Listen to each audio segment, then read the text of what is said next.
मंगलमूर्ति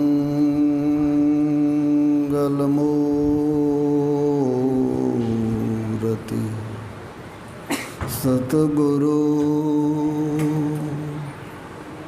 मिलवै सर्वधार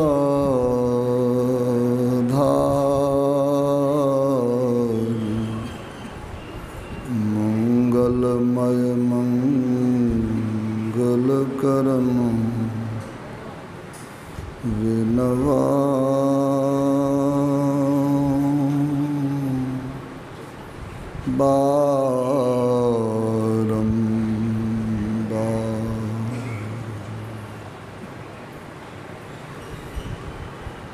परमात्म तत्व में प्रतिष्ठित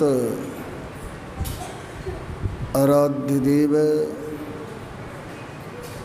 के त्रिलोक पावन पाद पद्म में सत सत नमन।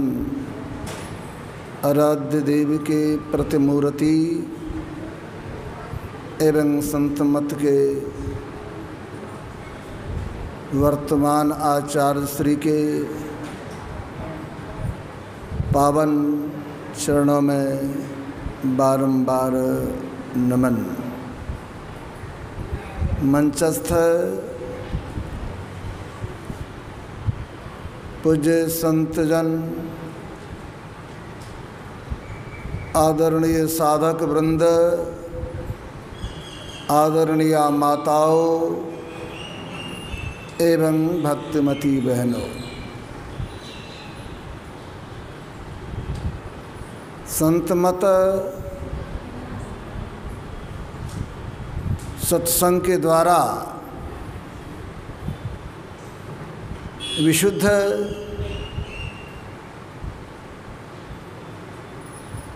अध्यात्म ज्ञान का प्रचार प्रसार किया जाता है। अभी हम लोग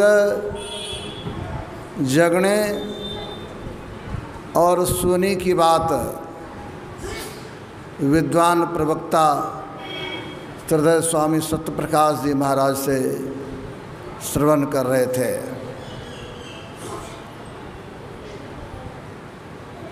बड़ा अच्छा कहा, मोह निशा सब सोवनहारा, देख स्वपन अनेक प्रकारा। मोह रूपी रात्रि में, अज्ञानता रूपी रात्रि में हम लोग सोए रहते हैं, और जिस प्रकार सोने के बाद अज्ञानावस्था में चले जाते हैं, अपने आप को भूल जाते हैं, उसी तरह संत महापुरुष कहते हैं हम लोग मोह रूपी रात्रि में सोए हुए हैं, जिसके कारण न अपना ज्ञान होता है न परमात्म सत्ता का ज्ञान होता है।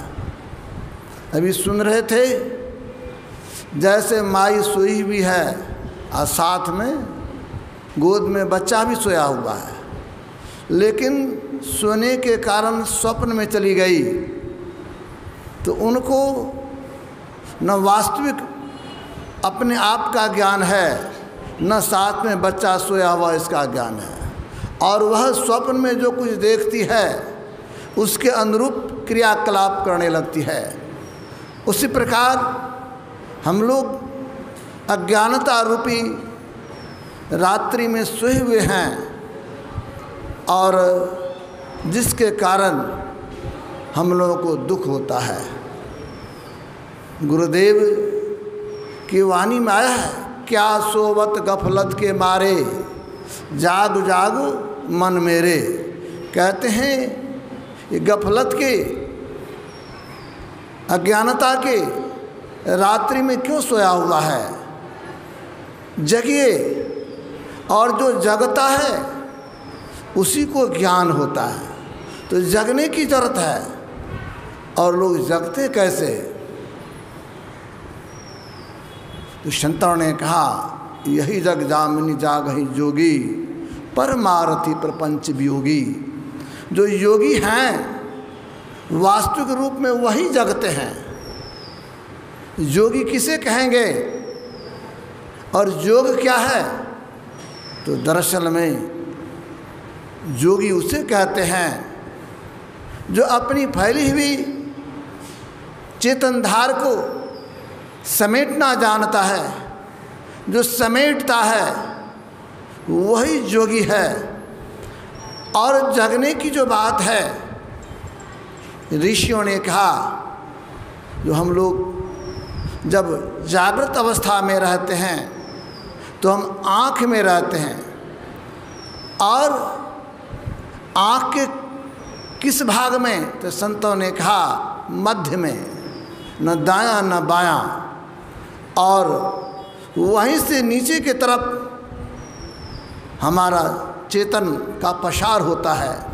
जिस इंद्रियों के घाटों में जाते हैं तो उसका ज्ञान होता है, उस विषय का ज्ञान होता है। संतों ने कहा इसको समेटिए, और समेटने के लिए ही ये साधना शिविर है, जगने के लिए ही साधना शिविर है। और जगेंगे कैसे? तो कहा जगने की जो प्रक्रिया है, तो जगेंगे कैसे? तो नाम जप से जगना प्रारंभ होता है। जपें, अभी सुन रहे थे हमारी वृत्ति फैली हुई है, इसको समेटना है। समेटने के लिए नाम जपने की जरूरत है।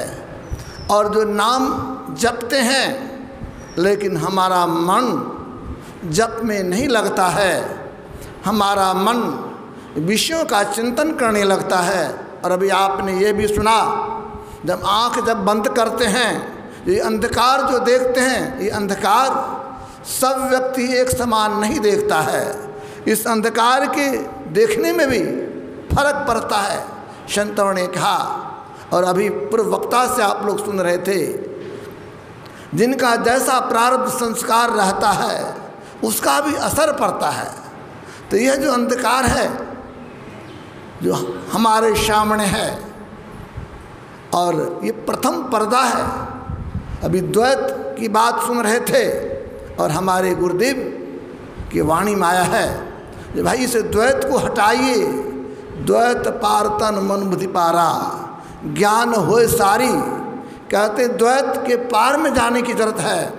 और द्वैत के पार में कैसे जाएंगे? द्वैत क्यों बना हुआ है? तो संतों ने कहा घट तम प्रकाश शब्द पट त्रय, जीव पर है छार है, करे दृष्टि और ध्वनि योग साधन, ये हटाना चाहिए। ये जो पर्दे हैं, पर्दे के कारण द्वैत बना हुआ है, इस पर्दे को हटाने की जरूरत है। ये पर्दा कैसे हटेगा? जब तक इस पर्दे में रहेंगे, अज्ञानता में रहेंगे, तो अद्वैत का ज्ञान नहीं होगा। और जिनका पर्दा हट गया, जो पर्दे से पार हो गए, उनको अद्वैत का बोध हो जाता है। और जिनको अद्वैत का बोध हो जाता है तो सब जीव में उस परमात्मा को देखता है, उसमें वो किसी तरह का कोई अंतर नहीं परिलक्षित होता है। एक संत हुए दक्षिण भारत में, उसका नाम था संत एकनाथ। वे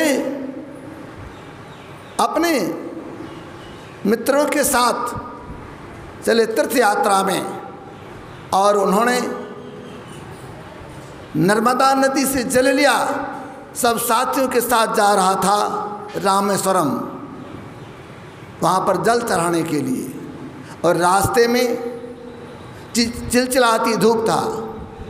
रेगिस्तान में एक गधा पानी के लिए छटपटा रहा था, व्याकुल हो रहा था।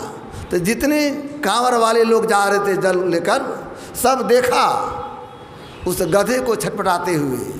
लेकिन सब के मन में यही हुआ कि गधा पानी के लिए तड़प रहा है, लेकिन हमको तो पानी देना है बाबा को, हमको तो जल देना है, भगवान को अर्पित करना है। इस बात को सोचकर गधे के बगल होकर सब निकलते जा रहा था। और उधर से संत एकनाथ भी आए पीछे से, तो उन्होंने देखा गधा छटपटा रहा है। तो उनके अंदर अद्वैत बुद्धि थी, उनको अद्वैत ज्ञान हो गया था, तो सब में उस जीव को देखता था। उनकी स्थिति ऐसी हो गई थी, स्या राम मैं सब जग जानी, करो प्रणाम चोरी जुग पानी। तो उनकी ऐसी स्थिति बन गई थी। तो जब गधे को देखा, गधा छटपट कर रहा है, गधा व्याकुल है, तो वह जो पानी था जो बाबा को अर्पित करने के लिए ले जा रहा था, वो पानी घड़ा से लिया और गधे के मुंह में डालने लगा, उसको पिलाने लगा। तो उनके साथियों ने कहा तुम्हारा दिमाग ठीक है कि नहीं जी, ये पानी ले जा रहे हो बाबा को अर्पित करने के लिए और ये पानी तुम गधे को दे रहे हो पीने के लिए। कहा तुम नहीं जानते हो, जिस बाबा को पानी देने के लिए जा रहा हूँ वही बाबा इसमें भी है, उसमें और इसमें कोई अंतर नहीं है। अंतर तो सिर्फ आवरण का है। आवरण भेद के कारण जो शरीर है, उस शरीर के कारण सब कहते गधा है और हम अलग हैं, लेकिन अलग की कोई बात नहीं है। जो शिव है वही पीव है। तो कहते मैं इनको जल दे रहा हूँ, पहले इनको मैं तृप्त करूँगा तब न। सारा पानी गधा को दे दिया और उनके जो मित्र थे कहा इनका दिमाग खराब हो गया, सब आगे बढ़ गए।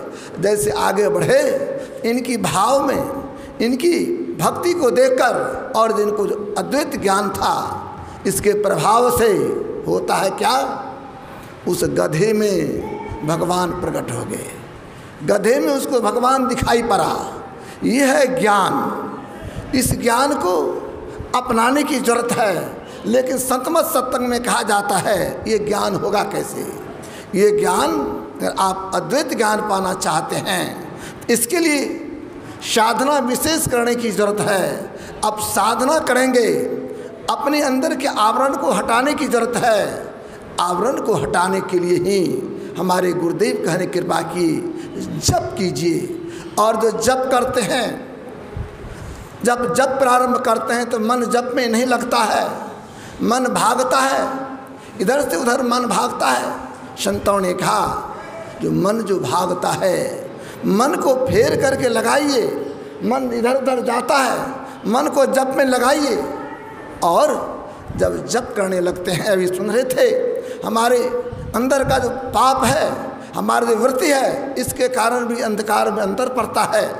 तो गुरुदेव कहने की कृपा की, सतगुरु सतगुरु नित ही पुकारत, छीजत पाप समूर है। सतगुरु रूप हिय में धारत, काम क्रोध मद लोभ है। कहते ठीक ठीक जप करेंगे तो जप का ये प्रभाव है, जो हमारे अंदर जो पाप का ढेर है, वो पाप का भी समन होने लगता है, पाप का भी क्षय होने लगता है। और जैसे पाप का क्षय होता है, जप करना प्रारंभ करते हैं। गुरुदेव के प्रवचन में आया है, जिस प्रकार हम लोग देखते हैं संध्या के समय भी अंधकार है, लेकिन संध्या के समय जो अंधकार है और कुछ देर के बाद रात्रि बढ़ने लगता है तो अंधकार बढ़ते जाता और 12 बजे के बाद, 1 बजे के बाद वो अंधकार घटने लगता है। और बाद में जब सुबह होने को होता है तो सूरज का लालिमा दिखाई देने लगता है। जब सूरज का लालिमा दिखाई देने लगता है तो लोगों को ये भान होता है, भास होता है, अब सूर्योदय होगा, अब अंधकार मिटेगा। उसी प्रकार साधक जब अंधकार को देखते हुए जप करते हैं तो अंधकार की स्थिति एक समान नहीं रहता है, उसमें बदलाव होता है। ये अनुभव की बात है, देखेंगे बैठेंगे तब पता लगेगा जो किस तरह उसमें बदलाव होता है। और हमारे गुरुदेव कहने कृपा की, तो इस तरह जब देखते रहेंगे और जप करते रहेंगे तो बहुत लाभ होगा। इस जप में भी बहुत लाभ है। और जब जप करते करते गुरुदेव कहते हैं, जब जप करेंगे तो अंतःकरण शुद्ध होगा, अंतःकरण पवित्र होगा। पूज्यपाद महर्षि संत सभी परमहंसी महाराज से लोगों ने पूछा, महाराज जब जप करते हैं, ध्यान करते हैं तो एक जैसा नहीं, किसी को अधिक समय लग जाता है, किसी को कम ही समय में सब कुछ हो जाता है, ऐसा क्यों होता है? तो उन्होंने कहने कृपा किए, देखो जिस तरह कपड़ा गंदा रहता है, जिसका कपड़ा अधिक गंदा रहता है तो उसमें अधिक साबुन लगता है, अधिक पानी लगता है, अधिक मेहनत करना पड़ता है। उसी तरह साधक की स्थिति वैसी होती है जिसका पूर्व जन्म का जैसा संस्कार होता है, उस संस्कार के अनुरूप उसको समय लगता है। इसीलिए जप करें, ध्यान करें। जप और ध्यान करेंगे तो अंतःकरण शुद्ध होगा। गुरु जाप मानस ध्यान मानस कीजिए दिरशाद कर, इनका प्रथम अभ्यास कर। श्रुत शुद्ध करना चाहिए, अंतःकरण शुद्ध होगा। और जैसे अंतःकरण शुद्ध होगा तो जिस तरह दर्पण साफ रहता है तब उसमें प्रतिबिंब दिखाई पड़ता है, उसी तरह जैसे अंतःकरण शुद्ध होगा तो उसमें छवि इष्ट का दर्शन होगा। लेकिन इतना ही से काम नहीं चलेगा, और आगे बढ़ने की जरूरत है। और आगे बढ़ने के लिए हमारे संतों ने कहा बिंदु ध्यान कीजिए, जिसको दृष्टि योग की साधना कहते हैं, इसको करने की जरूरत है। जो बिंदु ध्यान करते हैं दृष्टि स्थिर होती है, और जैसे दृष्टि स्थिर होती है तो बिंदु का उदय होता है। और जैसे बिंदु का उदय होता है तो अपने अंदर में चलना होता है, अपने अंदर में चलते हैं, अंधकार फटता है। और जैसे अंधकार फटता है तो प्रकाश की तरफ जाते हैं। हमारे संतों ने कहा ये अंधकार फटेगा और प्रकाश में जाएंगे, लेकिन इतना ही से काम नहीं होगा, और आगे बढ़ने की जरूरत है। अद्वैत ज्ञान प्राप्त करना चाहते हैं, अद्वैत ज्ञान प्राप्त करने के लिए नादानुसंधान जब करने लगते हैं उसमें भी बहुत तरह के शब्द सुनने को मिलता है, लेकिन बहुत तरह के शब्दों में से जो सार शब्द है अगर उसको पकड़ लेते हैं, उसके सहारे चलते हैं, और उसके सहारे चलकर अपने अंदर में जो आवरण है उस आवरण को पार करते हैं। और आवरण को जब पार करेंगे तब जो प्रभु का ज्ञान होगा वह वास्तविक ज्ञान होगा, वह सच्चा ज्ञान होगा, वह असली ज्ञान होगा। जिस साधक की ऐसी स्थिति हो जाती है तो उसको परमात्म ज्ञान हो जाता है, उनको अद्वैत ज्ञान हो जाता है। अब वो सब में उस परमात्मा को देखते हैं और उसमें किसी तरह का किसी के प्रति राग रोष द्वेष नहीं रहता है, सब में समानता की बात हो जाती है। तो यही चाहिए, साधना का उद्देश्य यही है। लेकिन इस ज्ञान को पहले सुना जाए, समझा जाए, और सुन समझकर गुरु के बताए हुए रास्ते पर चलेंगे तो चलकर एक दिन उस प्रभु को प्राप्त कर लेंगे, उस लक्ष्य को प्राप्त कर लेंगे, और हमारा जीवन सफल हो जाएगा, हमारा जीवन धन्य धन्य हो जाएगा। इन्हीं के साथ मैं अपने वाणी को विराम दे रहा हूँ। श्री सद्गुरु महाराज की